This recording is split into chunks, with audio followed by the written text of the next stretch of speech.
everyone. Nice to see you all. Please let me know if the sound is okay.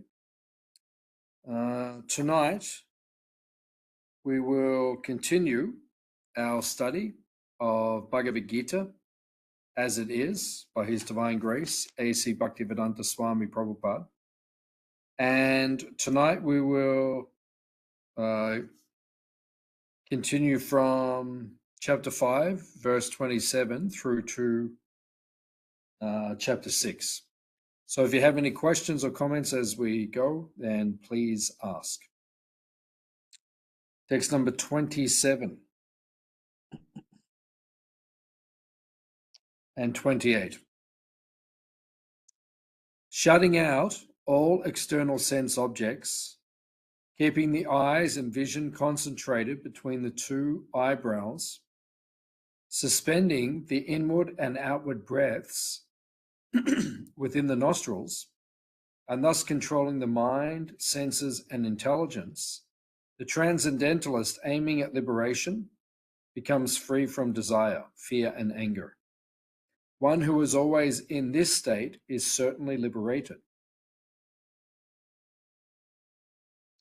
So in the purport, Srila Prabhupada says, a Krishna conscious person, being always engaged in devotional service, does not risk losing his senses to some other engagement.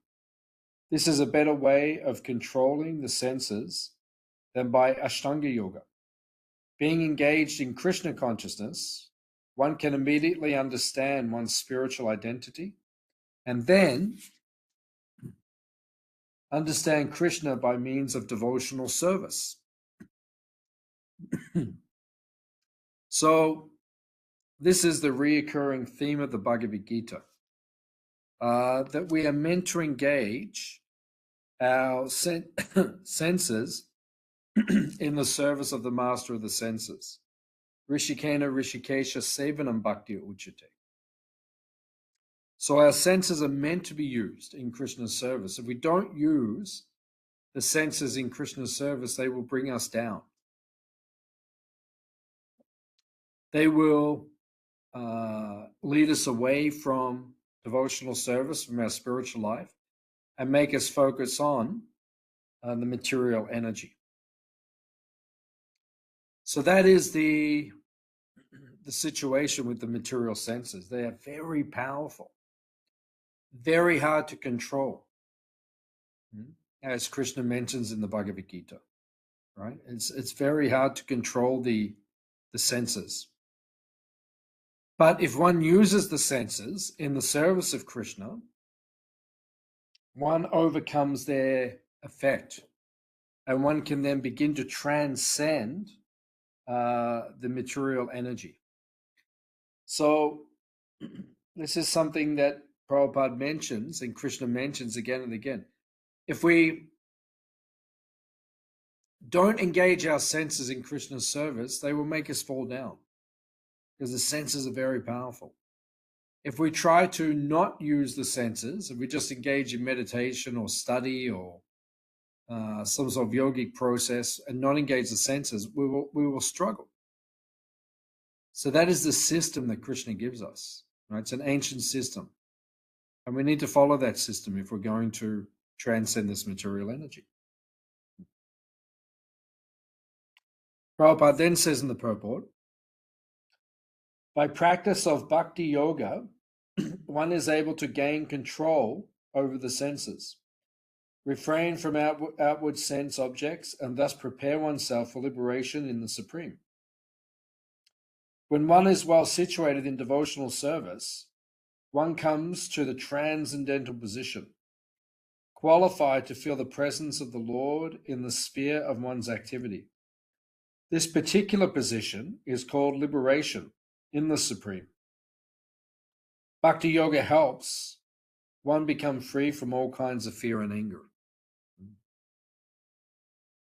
So we overcome attachment, we become self-realized by engaging in Bhakti Yoga in devotional service.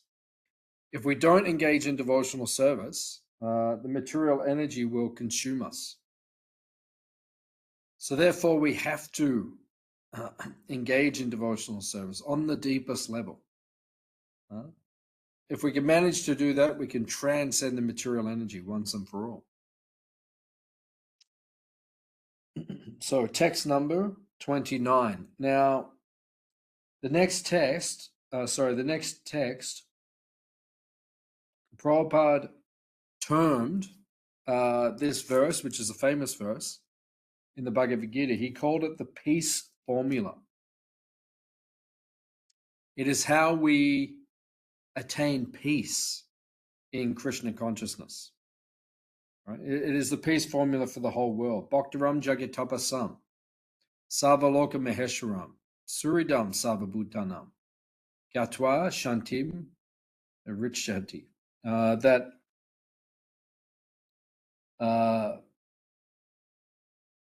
The English says, a person in full consciousness of me, knowing me to be the ultimate beneficiary of all sacrifices and austerities, the Supreme Lord of all planets and demigods, and the benefactor and well-wisher of all living entities, attains peace from the pangs of material miseries. So there are three elements to attaining perfect peace in Krishna consciousness.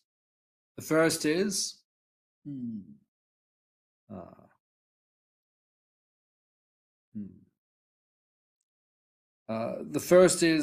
Bhaktaram Jagatapasam. Bhaktaram Jagatapasam. Bhakta means the person who enjoys. Who enjoys the connection to, or who enjoys the offerings of the sacrifices, Jagya, Tapasam, and our austerities that we perform. Who enjoys those things? It is Krishna. Right? Krishna is the enjoyer of everything in this material world. Right? Everything in the creation is meant to be offered to Krishna for his pleasure. Now, so often, people, the disease in the material world is everyone thinks everything in this material world is for their enjoyment. Right? We are meant to enjoy. Bhaktaram, Jagya Tapasam. We are meant to enjoy. It's all for us. Right? We're the enjoyer. This is the material disease. So you'll never be peaceful in this world as long as you're trying to enjoy everything for yourself, your selfish pleasure. Therefore, we have to offer everything to Krishna. Bhaktaram, Jagya, Tapasa. When we understand everything in this world is meant for Krishna's pleasure, we become peaceful. As long as we try to enjoy this material energy for ourselves, we will never be peaceful.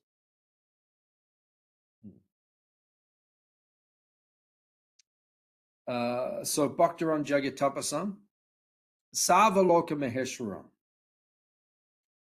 Savaloka Maheshwaram. Maheshwara, the supreme magician, or the supreme Lord of all planets and demigods, Savaloka.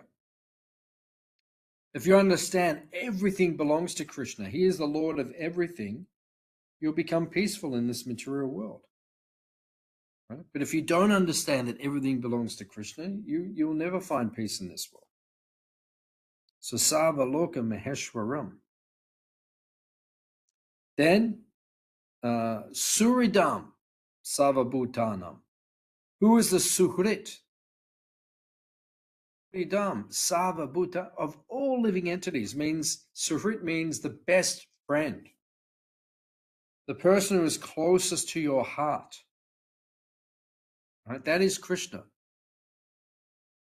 There isn't anyone else. Suridam Savabhutanam. Right? It is only Krishna who can give us complete satisfaction and bliss. So when you understand that,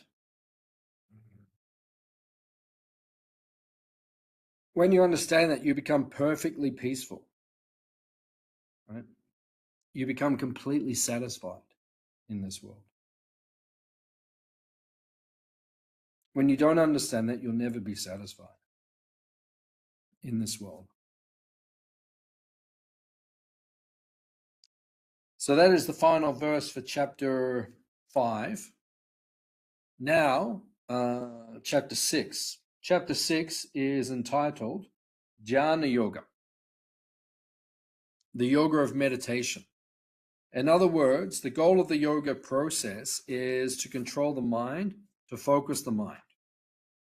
So jnana yoga means to focus the mind. That is jnana yoga, meditation.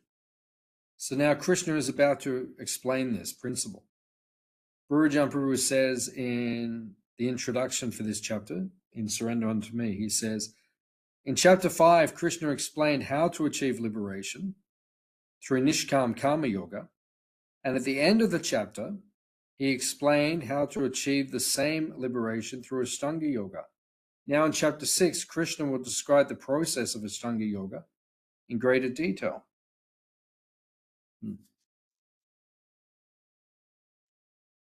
So, the first verse of chapter 6 reads, the Supreme Personality of Godhead said, one who is unattached to the fruits of his work and who works as is obligated is in the renounced order of life and is the true mystic, not he who lights no fire and performs no duty. So Prabhupada explains in the purport, the criterion of perfection is the living entity who acts for the satisfaction of Krishna and not for personal satisfaction. He is the perfect sannyasi, the perfect yogi. So the perfect sannyasi, the perfect yogi. This is the criteria of the living entity who is unattached to the fruits of his work. So what Krishna is speaking about here, he's talking about the platform of renunciation, the platform of being completely detached from this world.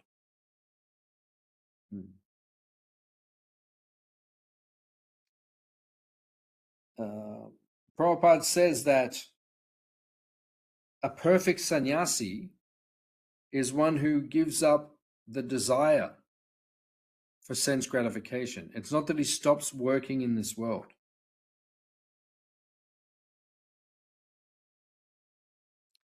So we're meant to continue working in this world, right? As a sannyasi, even if you're renounced from this world, you're meant to act within this world for the benefit of others, right? That is the criteria of perfection. That is perfect yoga. When one connects everything one does for the pleasure of Krishna. Prabhupada further says in the purport, in this chapter, the Lord explains that the process of the Eightfold Yoga system is a means to control the mind and senses. However, this is very difficult for people in general to perform, especially in the age of Kali. Although the Eightfold Yoga system is recommended in this chapter, the Lord emphasizes that the process of Karma Yoga, or acting in Krishna consciousness, is better. So this chapter is speaking about how in this material world, one may see everything as false. And when we see everything is false in this world, we may want to detach ourselves from this world. But better than detaching yourself from this world is engaging your senses in the service of Krishna, engaging everything in this world in the service of Krishna. That is a much higher level of consciousness. So this is what Krishna is speaking of here in the Bhagavad Gita. Prabhupada says the sannyasis and yogis sometimes artificially think that they have become liberated from all material duties, but they are self-interested because their goal is to become one with Brahman. Lord Chaitanya, the highest perfectional symbol of renunciation, prays, O Almighty Lord, I have no desire to accumulate wealth, nor to enjoy beautiful women, nor do I want any number of followers. What I want only is the causeless mercy of your devotional service in my life, birth after birth. So Lord Chaitanya is teaching us the perfect consciousness, how all of us should give up our attachments to this world and simply engage in service to Krishna. Text number 2. What is called renunciation, you should know to be the same as yoga, or linking oneself with the Supreme. O son of Pandu, for one can never become a yogi unless he renounces the desire for sense gratification.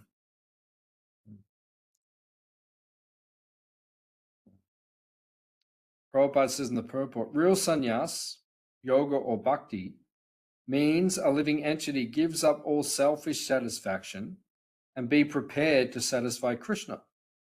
All purposes are perfectly served by the practice of Krishna consciousness, jnana and vairagya. So if you practice devotional service, you will become learned, you will become knowledgeable, and you will become detached. These are the natural byproducts. Ahoituki, janayat yashu, vairagyam, jnanam chayat ahoitukam, Bhagavatam says. Ahoituki means one automatically, right, becomes detached from this material energy when you engage in devotional service.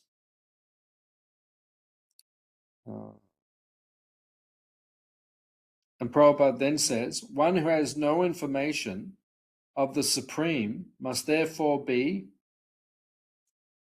engaged in self-satisfaction, because no one can stand on the platform of inactivity. Gurujan Prabhu says in the purport, in his commentary, restraining the senses is not the only constituent in true renunciation of sense gratification. Even the desire for sense gratification must be renounced. So we have to give up the desire for sense gratification. This is born from avidya. Avidya means ignorance, right? When we are ignorant of our true identity, we harbor all of these material desires. And as long as we have these material desires, we will act upon them, right? And we will engage in sense gratification in this world. That's why we need to renounce these desires and become fully absorbed in the service of Krishna. Text number 3. For one who is a neophyte in the eightfold yoga system, work is said to be the means. And for one who is already elevated in yoga, cessation of all material activities is said to be the means. Prabhupada says in the purport that a Krishna conscious person is situated from the very beginning on the platform of meditation because he always thinks of Krishna. And being constantly engaged in the service of Krishna, he is considered to have ceased all material activities. So, better than just meditating all day, which most of us can't do anyway, is to engage in the service of Krishna. Prabhupada then says, the process of linking oneself with the Supreme is called yoga. It may be compared to a ladder for attaining the topmost spiritual realization. This ladder begins from the lowest material condition and rises up to perfect self-realization in pure spiritual life. It may be divided into 3 parts, namely Jnana Yoga, Jnana Yoga, and Bhakti Yoga. The beginning is called Yoga Rurukshu, and the highest rung is called Yoga Rudha.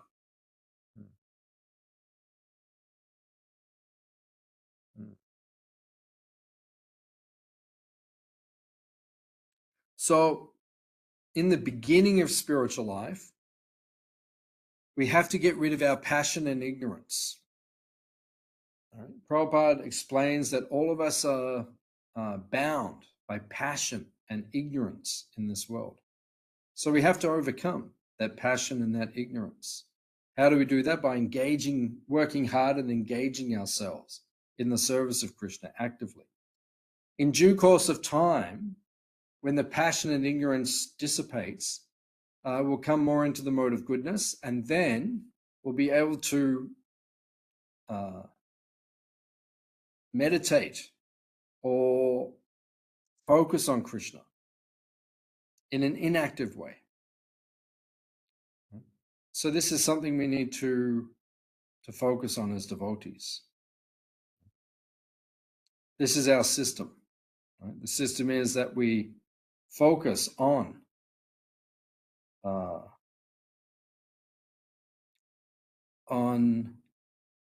engaging our senses and burning up the passion and ignorance, so that at the end of our lives we'll be peaceful, we'll be in the mode of goodness, and then we can meditate on Krishna. We can chant many rounds and we can do japa and we can focus like that more of our time. But in the beginning, that may not be practical for everyone. Text number 4. A person is said to be elevated in yoga when, having renounced all material desires, he neither acts for sense gratification nor engages in fruitive activities. So Prabhupada says, when a person is fully engaged in the transcendental loving service of Krishna, he is pleased in himself, and thus he is no longer engaged in sense gratification or in fruitive activities. Right? So that is the key. Right? The key is to purify the senses. As the senses become purified, the mind becomes purified. As the mind becomes purified and we engage in devotional service, then we automatically have no room or no desire for sense gratification. So that is something we have to focus on in our devotional service. Prabhupada then says, one who has no such realization must mechanically try to escape material desires before being elevated to the top rung of the yoga ladder. So in the beginning, we mechanically give up sense gratification. Like we'll practice brahmacharya. It's not that we don't have sex desire in the beginning. Sex desire is there, but we mechanically or we make a conscientious effort to not engage in sex life unnecessarily. Right? And we become detached. But it's mechanical. It's not that we're just fully above the desire for sex, as an example, but rather we understand that we have to give it up. So understanding we have to give it up, we give it up gradually by engaging ourselves in Krishna's service.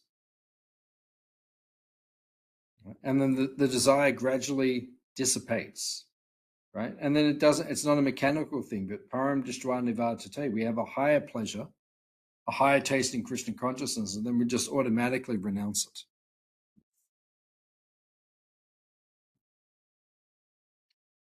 Text number 5.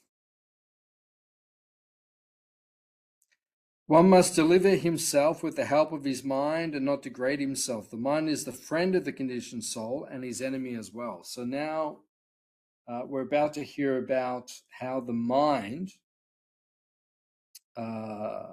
needs to be purified and controlled.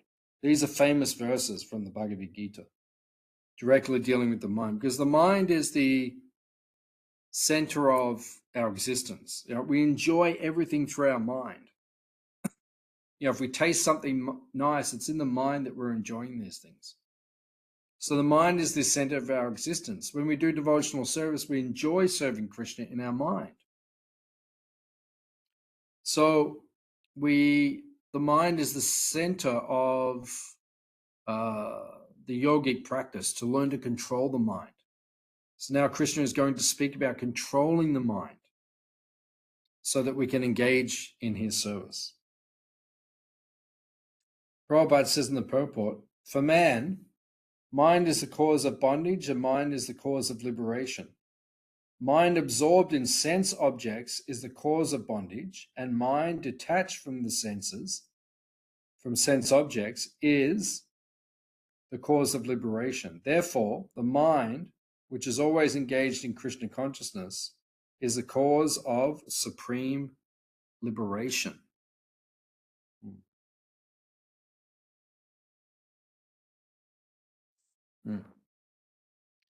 So, as Krishna says here in this verse, the mind is either the best friend or the worst enemy. And we all have that experience, right? The mind can help us focus on Krishna and help us to attain Krishna. But the mind can also pull us down and take us away from Krishna. So it's a matter of controlling the mind. It's a matter of developing a taste for bhakti, for devotional activities, so that the mind will gradually overcome its material attachments, so that then we can focus on Krishna properly. Prabhupada then says in the purport, the mind should be trained so that it will not be attracted by the glitter of material nature. And in this way, the conditioned soul may be saved. One should not degrade oneself by attraction to sense objects. The more one is attracted by sense objects, the more one becomes entangled in material existence.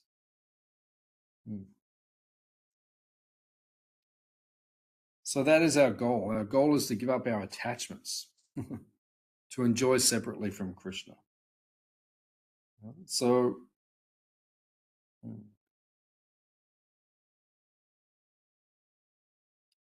one has to learn to control the mind. In the beginning, control it, even if it feels artificial. But we have to detach ourselves from sense gratification and focus the mind on positive spiritual activities, which will help to liberate us and lift us out of our attachments in this material world.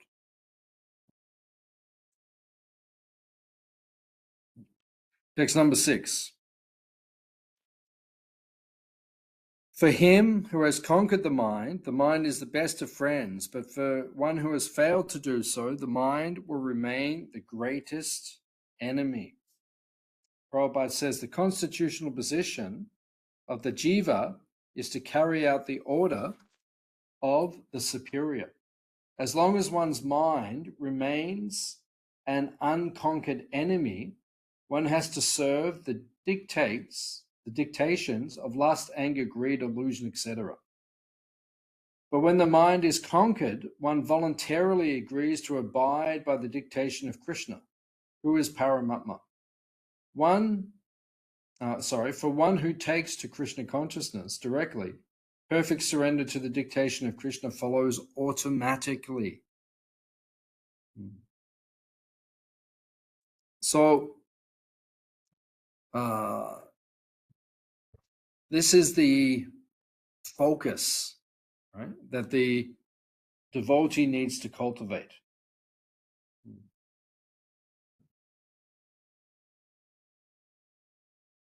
if one doesn't learn to control the mind, right, one will become overwhelmed by the dictations of the mind. And how does the mind dictate to us?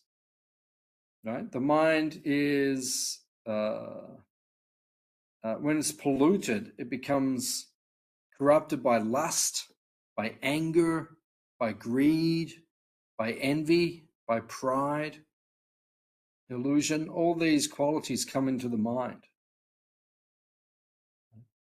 So the process of Krishna consciousness is to purify the mind so that we don't have attachment in this way. We can rise above and we become above the platform, right, of being dictated to by the mind or controlled by the mind. Yeah, we have to make the mind the friend. We have to control the mind with the buddhi or the intelligence. Not that that's what Krishna spoke about in chapter 3. Rather than the mind controlling us and overwhelming us. Text number 7. For one who has conquered the mind, the supersoul is already reached, for he has attained tranquility. To such a man, happiness and distress, heat and cold, honor and dishonor are all the same. Prabhupada says in the purport, every jiva is intended to abide by the dictation of Krishna, who is Paramatma. When the mind is misled by the external illusory energy, one becomes entangled in material activities. Therefore, as soon as one's mind is controlled through one of the yoga systems, one should be considered to have already reached the destination. So, for one who has conquered the mind, we've practically reached the destination. Because once we can fix the mind on Krishna, we don't have any more, we don't feel any more distraction by the material energy. So it is imperative that devotees conquer the mind, learn to control the mind, learn to engage the mind in the service of Krishna. Right? Do so much service that you have no opportunity to think of sense gratification. Prabhupada then says, because this transcendental position is at once achieved by one who is in Krishna consciousness, the devotee is unaffected by dualities. This state is practical samadhi, or absorption in the Supreme. So we need to focus our mind on serving Krishna, which is the definition of samadhi, or complete focus. Otherwise, we will suffer in this material world. Text number 8. A person is said to be established in self-realization and is called a yogi or mystic when he is fully satisfied by virtue of acquired knowledge and realization. Such a person is situated in transcendence and is self-controlled. He sees everything, whether it be pebbles, stones, or gold, as the same.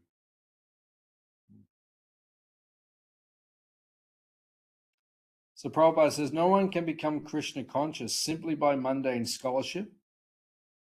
One must be fortunate enough to associate with a person who is in pure consciousness. A Krishna conscious person has realized knowledge by the grace of Krishna because he is satisfied with pure devotional service.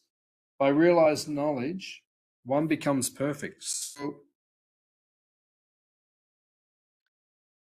Krishna mentions this in the Bhagavad Gita, and it's elaborated on in the Bhagavatam, that we need to find devotees who are fully absorbed in Krishna's service and associate with them. Because by associating with those who are fully absorbed in their consciousness in Krishna's service, we will also become absorbed in that way. Right? So we need to find the association which will elevate us in our consciousness, right? And this way we can overcome the dictates of the mind and the material energy, and we can focus fully on Krishna. Text number 9. A person is considered still further advanced when he regards honest well-wishers, affectionate benefactors, the neutral, mediators, the envious, friends and enemies, the pious and the sinners, all with an equal mind. So this is advancement in Krishna consciousness, when our mind becomes equal. We become equal in our mind. Right? We can equally see others. We don't see differences, and we don't see differences, and therefore we don't act on the bodily concept of life. But we stay transcendental. We stay elevated in our consciousness. So Prabhupada says, mind absorbed in sense objects is the cause of bondage, and mind detached from sense objects is the cause of liberation. Therefore, the mind, which is always engaged in Krishna consciousness, is the cause of supreme liberation. We know we're advancing Krishna consciousness when we see things equally.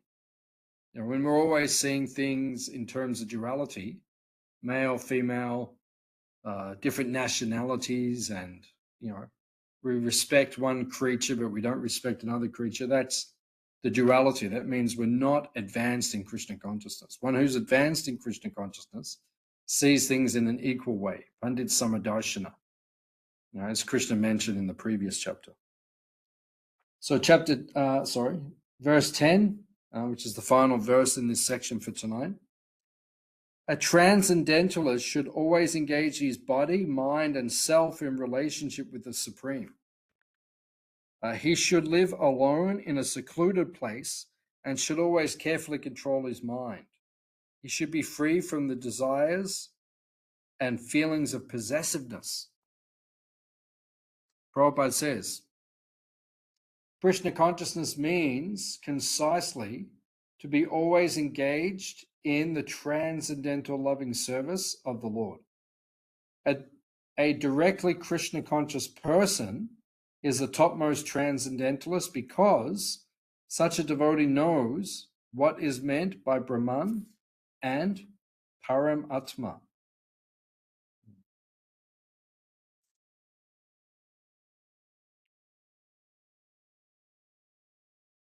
So a devotee, he sees beyond this material world. A devotee has transcendental consciousness, transcendental vision. And he's engaged in the transcendental loving service of the Lord. And therefore he rises above the attachments of the mind to the material energy. Krishna says we should live alone in a secluded place. So it means if you can't live alone in a secluded place, because for many of us that would be difficult to not have association, because we couldn't just fully absorb ourselves in Krishna consciousness, then, if we can't live like that, then we should always stay with the devotees.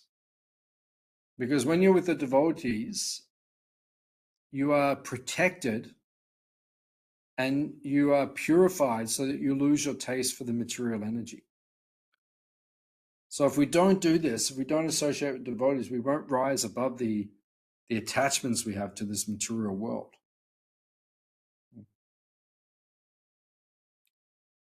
So this is pure Krishna consciousness. This is how to develop pure Krishna consciousness.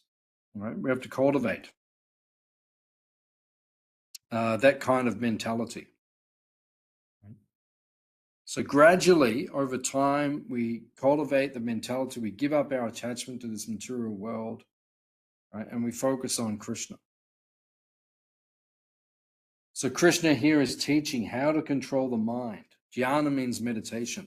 If you can't control your mind, then you can't meditate on Krishna. So the best way to learn to control the mind and to meditate on Krishna is by engaging the senses in the service of Krishna. Then gradually the mind will become purified and will begin to focus. So I'll stop here. Does anyone have any questions or comments on what we discussed?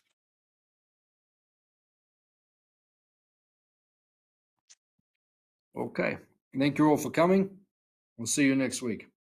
Srila Prabhupada Ki Jai. Hare Krishna. Hare Krishna. Thank you for coming. Thank you, Prabhu. See you soon. See you soon. Hare Bol.